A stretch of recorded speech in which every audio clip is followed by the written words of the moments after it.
Olá, eu sou o professor Adriano Marcos Rodrigues Figueiredo e vamos continuar aqui com a nossa aula de Economia Regional e Urbana. Eu sugiro que vocês deem uma olhada nessa playlist, tá certo? Ela está lá no YouTube para vocês. Então vamos lá. Alguns conceitos que nós pretendemos trabalhar aqui nesses próximos vídeos, né? Então esse de hoje nós vamos falar um pouquinho sobre as noções introdutórias, ok? Então, aqui eu coloco para vocês algumas referências que eu recomendo, né? O livro do professor Piacente, o livro do professor Clemente, esse livro do IPEA também é bastante legal, Cruz, recomendo para vocês. Bom, o que estamos fazendo? Alguns cenários que nós temos, né? Então, para estudar a economia regional e urbana, uma das coisas que nós observamos que é bastante impactante é a globalização, ou alguns chamam de mundialização. Eu não vou entrar aqui exatamente agora neste debate conceitual. Mas o que nós podemos ter em mente? Por exemplo, já tem há vários anos locais onde você tem conectividade, você pode eventualmente fazer uma compra, por exemplo, já aconteceu comigo de comprar livros no mesmo pedido que eu fiz para uma empresa norte-americana. De repente, daí uns dias chega um livro com o selo da Malásia, o outro chega com o selo da Alemanha, e assim nós temos uma exemplificação desse fenômeno que permite hoje que nós façamos a compra em um local e o produto chegue de outro local, né, com poucos dias, eventualmente. Às vezes demora um pouco mais, depende dos desembaraços, depende da nossa capacidade de acessar esse produto, essa loja, comprar esse produto, pagar esse produto, este comerciante receber, portanto, eventualmente eu vou pagar em reais e ele vai receber lá em dólares, e esse produto vai ser direcionado para uma empresa de transporte até chegar na minha casa. Então, esse é um fenômeno bastante interessante. De outro lado, a gente pode pensar esse vídeo enquanto eu estou aqui em Campo Grande, Mato Grosso do Sul, explicando para vocês esse assunto. Eu posso ter do outro lado o meu ouvinte, uma pessoa em Moçambique, Angola, Portugal, Estados Unidos, em qualquer lugar do mundo, tá certo? Talvez aí a barreira possa estar no meu idioma, português. Ou às vezes alguém já tem um navegador aí com tradução automática que consegue traduzir o meu idioma. Então, se eu consigo me comunicar e eu tenho a internet, eu tenho o computador, eu tenho formas de pagar e receber e de mandar o produto, eu consigo realizar esta transação, né? Então, nós temos aí transformações na base do sistema produtivo. Nós temos aí, por exemplo, as maquilas no México, onde você tem produtos, insumos, desculpe, né, fatores produtivos chegando ao México para montar, por exemplo, um carro, peças de diversos locais do mundo, e de repente esse carro vai montado para o Brasil, né? Então esses sistemas hoje estão bastante difundidos. Nós teremos aí um vídeo que vocês conseguem ver na playlist sobre cadeia global de valor, né, onde isso fica bem impactante na nossa realidade de hoje.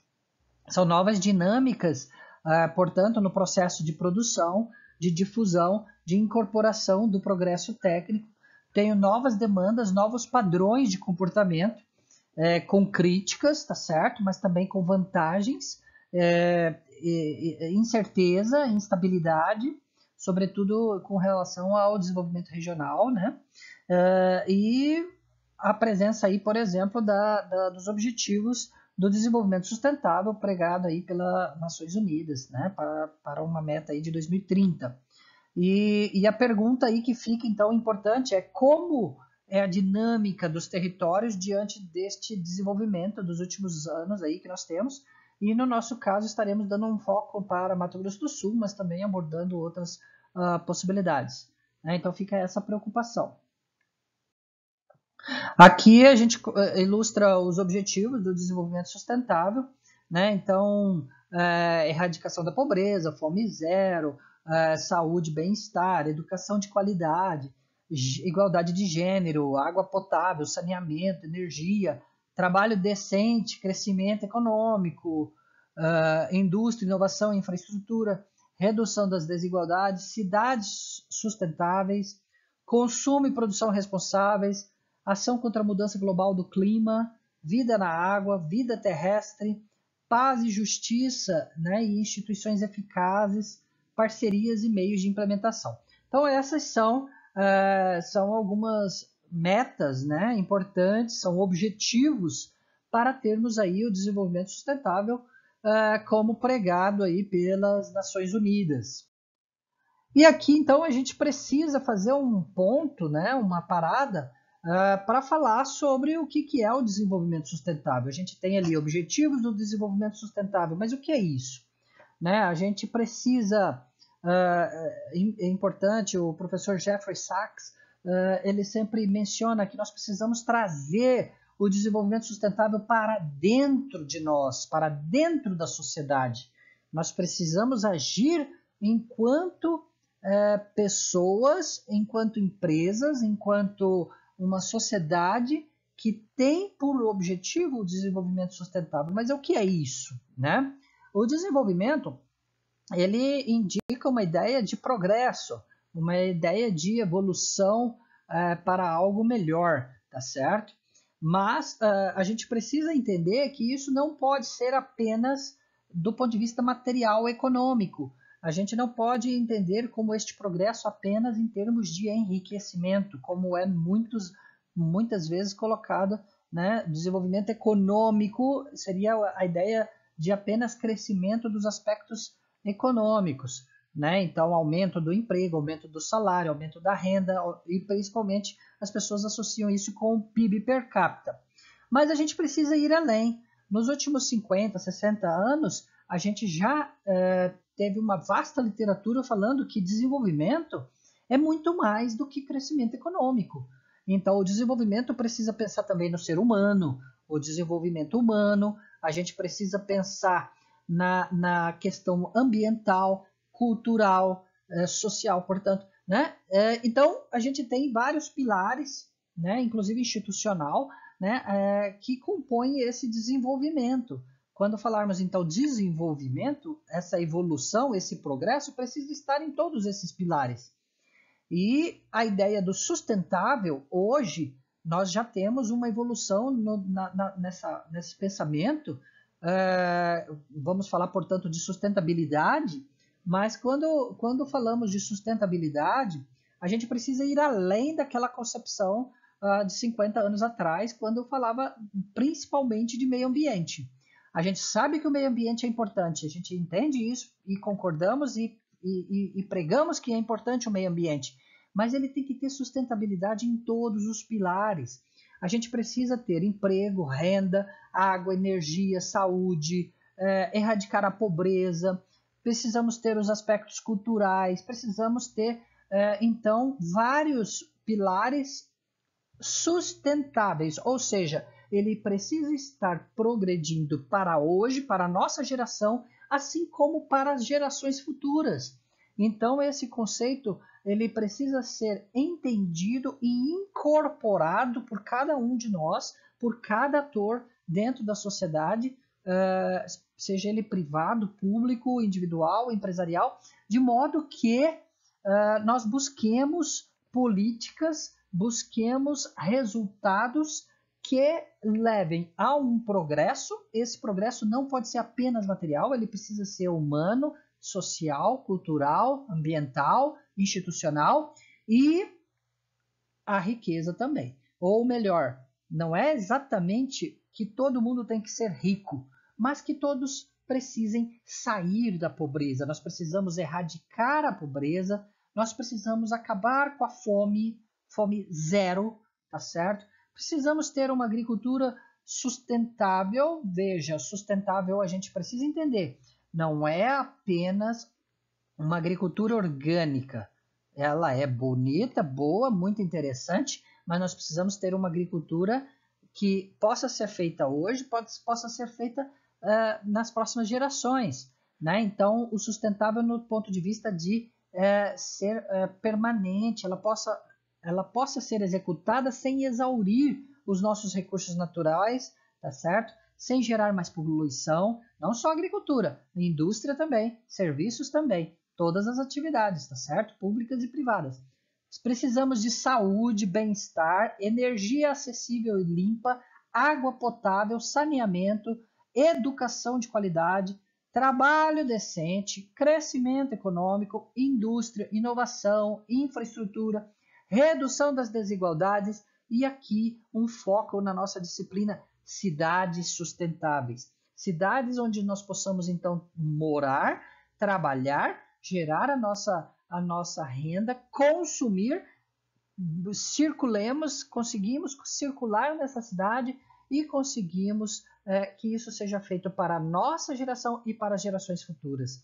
Então, alguns objetivos aí: inclusão social, garantir que todos tenham as necessidades básicas, dieta adequada, acesso à água potável, saneamento, serviços modernos, energia, conexão, né? Depois da pandemia aí do Covid, nós temos essa conexão muito acelerada, capacidade de obter acesso a cuidados de saúde quando necessários, habilidades, emprego decente. Então, nós estamos falando de tudo isso.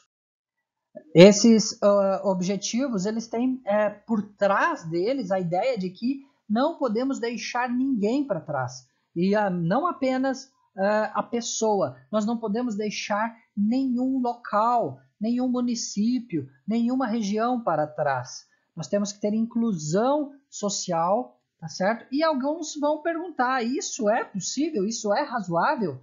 Né? Nós temos alguns casos aí, como a China, onde nós temos um crescimento persistente ao longo de várias décadas e emprego, né? Então, nós precisamos pensar como é que nós conseguimos isso, tá certo? Precisamos de acesso à educação, saúde, infraestrutura, acesso à inovação e são pilares importantes aí para discutirmos aí dentro das regiões, dentro dos territórios, certo? O professor Jeffrey Sachs, ele, nesse livro, The End of Poverty, né, ele faz uma análise interessante do ponto de vista de diagnóstico diferencial. Ele prega a necessidade de entendermos, né, as muitas variáveis que existem e quais dessas variáveis estão colocando obstáculos particulares, né, em circunstâncias específicas. Eu traduzi aqui de um slide do professor Jeffrey Sachs um checklist, né, para um diagnóstico diferencial, né, é uma sugestão que ele coloca, que eu acho bastante interessante. Levanta aqui alguns pontos, né, vocês podem olhar, está em inglês, mas eu acho que dá para vocês entenderem, né, a armadilha da pobreza, né, como é que a gente pode mapear isso, identificar isso e tentar achar o que está acontecendo com essa armadilha da pobreza. Os arcabouços de políticas, políticas comerciais, políticas empresariais, políticas de negócios, políticas de investimento, de infraestrutura, de capital humano, o arcabouço fiscal e a armadilha fiscal, né? A gente precisa conciliar a arrecadação pública com as despesas públicas, né? Então, teve uma discussão importante no Brasil nos últimos meses para aprovação de orçamento pós-pandemia, né? Como é que o governo vai atuar? Eu preciso gerar gastos com educação, com saúde. Tem várias funções do governo e eu preciso gerar gastos e eu não posso gastar sem ter o recurso. Então, eu preciso resolver essa questão fiscal, tá certo? De modo a ter o recurso para gastar, para o governo gastar esse recurso de modo sábio, de modo a alcançar esse desenvolvimento sustentável.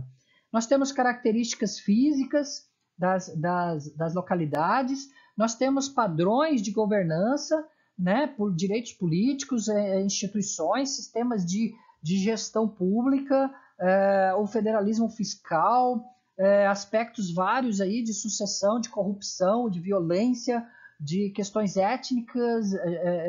Então, a gente precisa lidar com isso dentro do diagnóstico, rever aí as barreiras culturais que existem, barreiras de gênero, de ética, barreiras geopolíticas, guerras, terrorismos, né? Então são muitas variáveis que nós precisamos aí compreender, interpretar à luz da teoria de economia regional, de ciência regional, os vários pensadores que nós temos ao longo aí de vários séculos, juntar com os dados, com indicadores, vários indicadores que vêm surgindo. Nós estamos numa era altamente informatizada, onde nós podemos trabalhar aí o Big Data, o Machine Learning, para tentar achar como essas variáveis estão relacionadas.